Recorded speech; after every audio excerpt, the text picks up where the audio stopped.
Hi guys, welcome back to the channel. I'm Office Bloke Daz. I'm Gaynor. Here we are, just two of us today. Yep. The wildfires in California. Been watching them, absolutely horrendous. It's probably one of the worst natural disasters I've seen in a long time. Yeah, a long time, yeah. It's just awful what I've been seeing going on. Hopefully if you're in that area as well, you're keeping safe and you found somewhere safe to go to as well. But amongst them, you see firefighters and people, volunteers and everything putting their life in danger, try to make everyone else safe and all that kind of stuff. But have you ever seen these super scoopers? No. How they work? No. I was watching on TV the other day and I was like, oh my word. When you're watching something happen and you think, the balls of these guys, the way they do stuff. And everyone that sort of like gets involved in any kind of assistance and things like this, needs severe praise. I always think, it's got to be up there at the highest level. But these super scooper guys who are flying these planes, I just found this video. I just wanted to show you what it was about. I wasn't sure if you'd seen it or not. No. But and everyone else hadn't seen it. But I'm sure loads of people have seen it because it's been in the news. But super scooper picks up water to fight the Palisades fire. So what it is basically is planes that come down and they scoop water from the ocean, right, and then go and dump it on the fires, sort of thing, and then come back round again. It's the advantage, I guess, of these fires being near the ocean. The advantage of having the ocean nearby, you can use the water for there. Right. Obviously, they've had a lot of rumours going around. So how much water does it hold?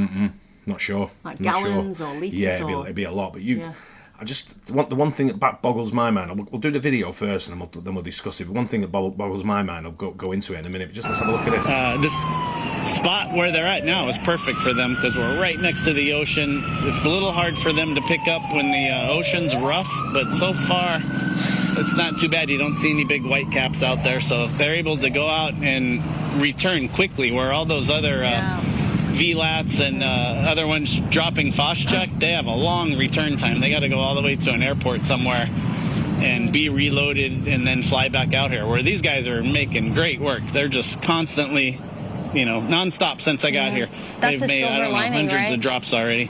Yeah. Wow.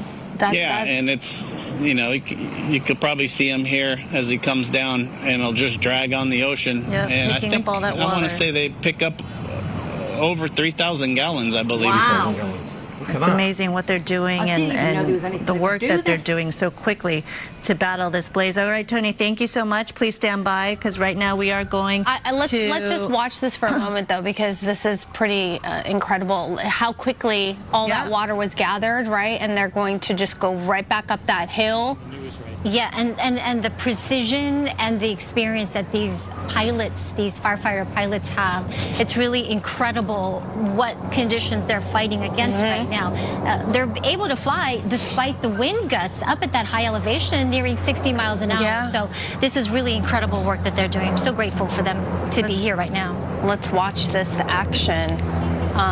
The logistics of the location, really ideal, if you could even say that. Yeah. Here we go. Near the ocean.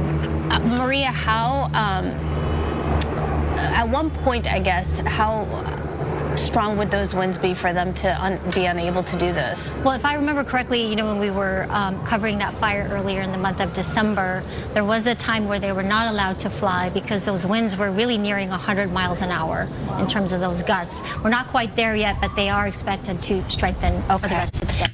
Doesn't show you any dumps on top of it, but it's but the way even the visibility. You're talking one thing. You've got the winds, right? You've got the smoke that's sort of like causing visibility, like you say. The winds that are blowing 60 miles an hour plus. They said there.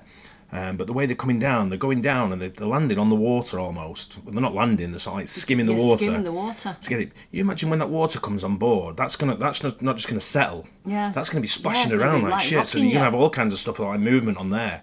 Just the experience and the. So how do they do it? Is it like a thing that they open and then they scoop the water and then close it? I guess that's what it does. When it was going up, I could see, I didn't know whether it was drips or whether it was... Yeah, they will be, by the time they sort of like close internal compartments or whatever and then close it down and then get over the top of the fires and dump it. I've seen them before, but I think I've seen them using like powder buckets and stuff like that where they filled them. Right. But I don't think I've ever seen them super scoopers before. No, I've never even heard of them. I've got a feeling they might be from Canada. Right. Because I remember watching I've heard of them because I remember watching a video of them being built. Right. And how much they cost and all that kind of stuff. Getting into that years ago, or not years ago, but a while ago. Yeah. But that's the first time I've really seen them in operation as far as like landing on the ocean like that. Yeah. Or skimming the ocean, taking the water on board. What did it say? 3,000 gallons. Was it 3,000 gallons? Did it say? Or 3,000 gallons. 3,000 gallons, I think it was, yeah. But that's a I hell of a wonder lot. how far from the ocean to where the fires are they have to. It's not far at all. It's pretty where LA is and around there, and some of the places. It's up in the hills, but it's all coastal, isn't it? Right. Yeah. It's all very coastal sort of thing. So they're going out into the ocean, which is they're saying they have to go to the smoother bit as opposed to the. You're obviously not going to do it in the rough. Yeah.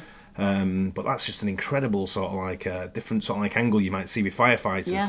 The way they get involved in stuff like that. I remember watching the when one of the oil refineries went up on fire, and they had a specialist that came down. I think his name was Red Adair, who came down to sort of like do to show you how to extinguish a fire. And ever since then, it's like stuff like that just baffles me. Yeah.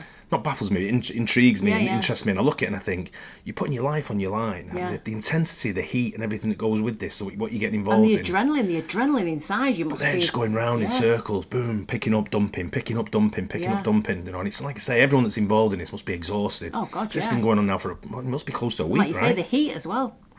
And it's just devastating. People don't know what people have lost and stuff, and people have lost their lives. And it's such a Yeah, shame. it is. It's horrible. And it's sad to see. And there's a lot of rumours and a lot of stories going around about how it started, what's going on. The water pipes, the water. The fire hydrants were empty.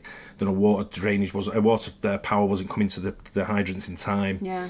The government are being blamed in a lot of ways. I don't know the full story behind that. I'm not really one to get into political sort of like arguments and stuff. Conspiracy. It's not my fight. No. It's people who live there and who they voted for and stuff like that. But it's just watching the firefighters do this and the volunteers and stuff like that. It's just tremendous. Yeah. It's when this all sort of like finishes and then it's all under control and it's all blown over sort of thing. These people need to be recognised on a big scale. They do, yeah. As well as the ones that have caused the problems in the first place. Yeah. But that's just, for me, it's insane. It is. And it doesn't seem to be getting any better. It's like the winds are blowing and it's making it worse. It might go up again this week as well with the intensity of the winds Yeah. and stuff like that. But it's just, I hope not. I hope we get it under. I think I can't remember what the is it Palisades, and there's another one as well. Is it called? I can't remember what it's called now. The next fire that's across, and they're saying it's only 13% contained as of today. Wow. And I've seen some photographs, and it's devastating. Yeah, it's really bad.